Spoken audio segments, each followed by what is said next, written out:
Welcome viewers to the Founder Talk Show. I'm your host Major Sunil Shetty. The global community has set four main climate goals at the recently concluded climate conference or the COP26. Nations have to reach net zero emission by 2050 and they have to maintain warming limit at 1.5 centigrades. To reach these targets by 2030, countries will have to phase out coal, invest in renewable energy, curtail deforestation, and switch to electric vehicles. How much of it is possible?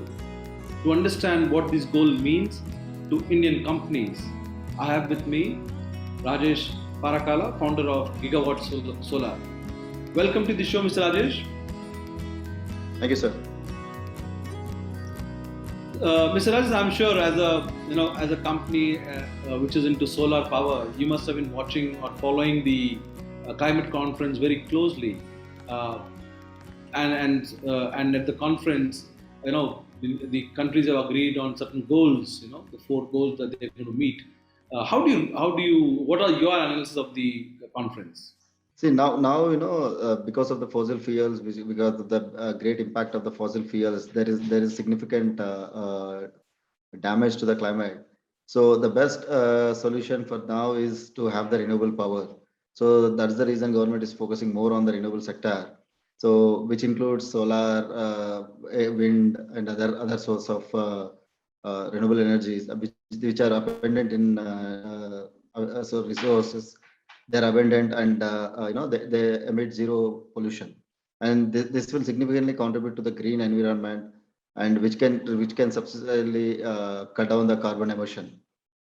So government is giving their 100% best to implement this and cut down the fossil fuels. Mr. Rajesh, tell us about Gigawatt Solar. What is the company into? I understand by the name that it is a company that is into solar energy. So what part of solar energy are you a manufacturer? Are you a consultant, a service provider? Tell us about your company. Yeah, Gigawatt Solar established in 2015. It's a system integration. We are system integrators and EPC players, and we do turnkey solution for kilowatt to megawatt scale projects. We also take up finance consultancy. We provide end-to-end solutions. We are into EPC. We do system integration, and this was established in 2015 with a myself and my partner is also an alumni of BITS Pilani, Goa. BITS Pilani. Then we have started this in 2015. Yeah. So in the last 5 years, 5 to 6 years, what kind of change in the last 5 years?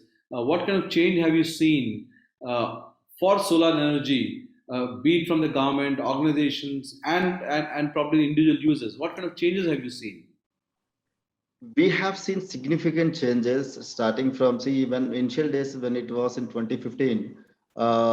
When we go to solar, so people, they don't have much awareness of the product, much awareness about solar.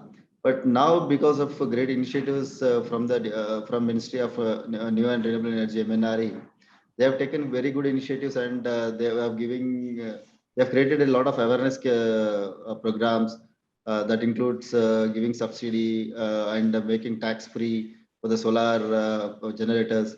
And giving a lot of things which has created a lot of awareness in the market, and now even they have created a lot of awareness programs how solar is going to be useful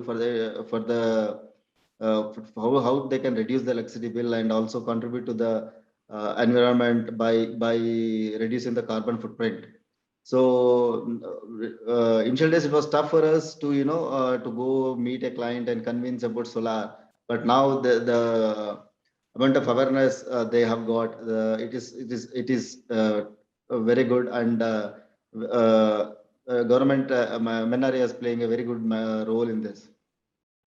So when it comes to solar power, one of the concerns with the end user, especially when you talk about the domestic, is whether a solar plant can meet the requirements of an individual house or individual home, or even if you extend it to commercial, can a solar plant meet the requirements of, when you talk about requirement, is an energy requirement of, or can it generate enough power or energy to meet the requirements of a domestic, individual home or a commercial establishment, or even for the for the matter of factories.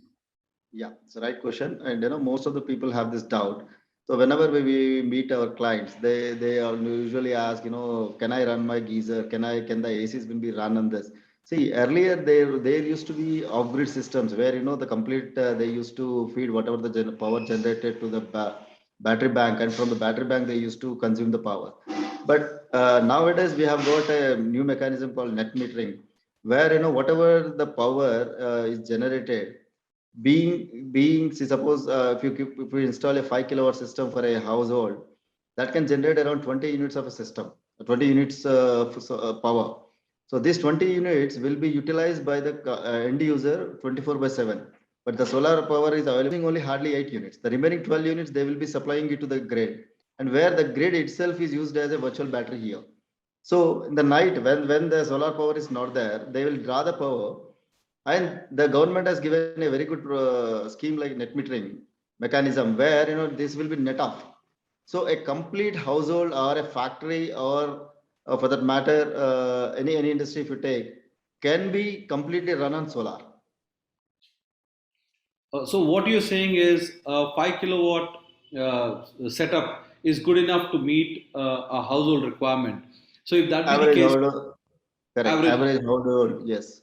average household. Yeah. So that would include probably a couple of televisions, a geyser, a fridge, and other bulbs and tubes that would come in a home.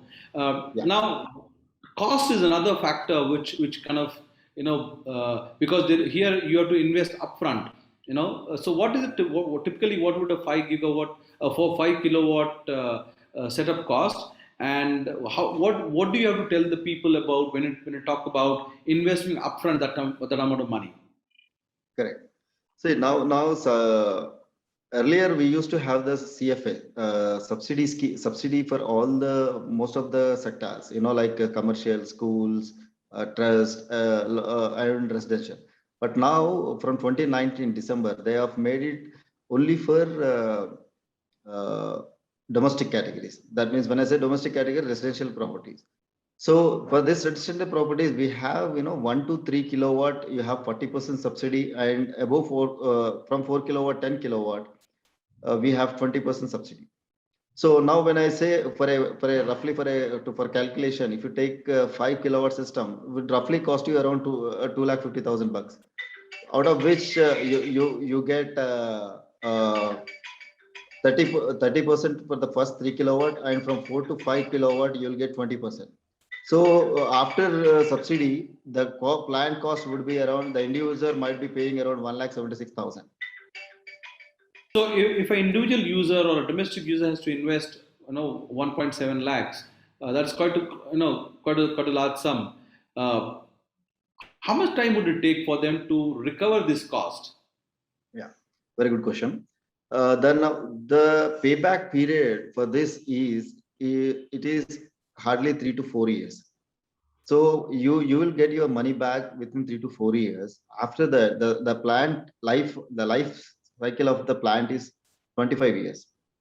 So after 4 years, 21 years, you will be enjoying the free power. So even the people will be protected against the rise in tariff. Now the tariff of the unit price would be hardly in between 6 to 9 rupees. But going forward up to 25 years, we are not sure that you will be having the same price. The price might increase. So even there is a rise in tariff, you are well protected. So for the next 25 years, you are protected. You mean to say the government is going to what you mean to say is individual user will continue to pay whatever is the current tariff rate today, or is it how do you guarantee that? How do you protect that What tariff? I meant was, after installing the solar power, a person whose average bill is close to 5,000 to 6,000 rupees, will drastically reduce to 150 rupees to 200 rupees. So that means his savings is directly around 5 to 6,000 rupees per month. So when we calculate the payback period, it is to 3 to 4 years. 3 to 4 years is the payback. So from fifth year till 25th year, he will not be paying any amount. He will be just enjoying the. I mean, I mean, whatever the investment he made, he has come back in at the end of the fourth year. So from fifth year onwards, he is enjoying the free power. So coming to the challenges, what kind of challenges you as an industry or you as a company are facing when it comes to promoting solar? We the challenges what we are facing is now because of Atmanirbhar, we all the manufacturing should be done in India. So India is such a country where you don't have the silicon. Silicon is the main source for solar cells. So we are definitely relying on countries like China and other countries like Germany, Indonesia, where silicon ore is very much available, whereas Indian there is very little availability. So when we are still dependent of these the main raw material from countries like China and all, when we are now importing and some country already uh, in India is imposing a lot of BCDs and safeguard duties and other stuff kind of stuff. And also now the container vessels cost has been increased significantly. When some 6 months back, it was $450 for a vessel, now which is close to $9,000 to $10,000. So which has been significantly increased. Because of this, there is a significant hike in the price, which is making projects little unviable. So that is the challenges what we are facing. Apart from that, governments are doing good and everything is going good. But in Telangana, what we are facing is, government is not encouraging to have solar in the open source market. Open access. What do you call is open access. When I say open access, see, as a developer, I set up a plant somewhere at 70 kilometers from Hyderabad, and I connect it to the substation, and I will enter into a PPA with some other X company which is having their consumption in Hyderabad. So I will be using infrastructure because I cannot lay a direct line from that particular plant to this particular consumer. So I will be relying and using government infrastructure. So their government is not encouraging to give the permissions. They are not entering into third-party agreement. So which is, this is the greatest challenge we have in Telangana. Because when we approach the government officials, they say, if we start giving permissions and you are selling power to these people, our revenue is lost. So we are at risk. So discom should shut down. I mean, when the revenue is significantly going down, discom say one day has to shut down. So that's the reason they are not encouraging the bigger projects. So now the entire focus of Telangana solar industry is on rooftop. Bigger companies, like Photon, Ford Partner and all are also shifting their focus now from utility scale to rooftop scale. Thank you, Mr. Rajesh. Thank you for joining us, and we look forward to hosting you on some of our other shows. Thank you. Thank you very much. Thanks for the opportunity, my startup TV, and thank you, Major Sir. Thank you, one and all. And finally, just I want to know from you, what are your thoughts about our channel? We are a channel for startups and businesses like yours. Yeah, this is really a great opportunity for people like us who are starting their career and who are the startup companies to come forward and express our views and also to promote ourselves using this media. And it's a great initiative by your company, and we are very my sincere appreciations to all of you and the meticulous efforts you are putting to encourage newbies like us. Thank you very much. Thank you.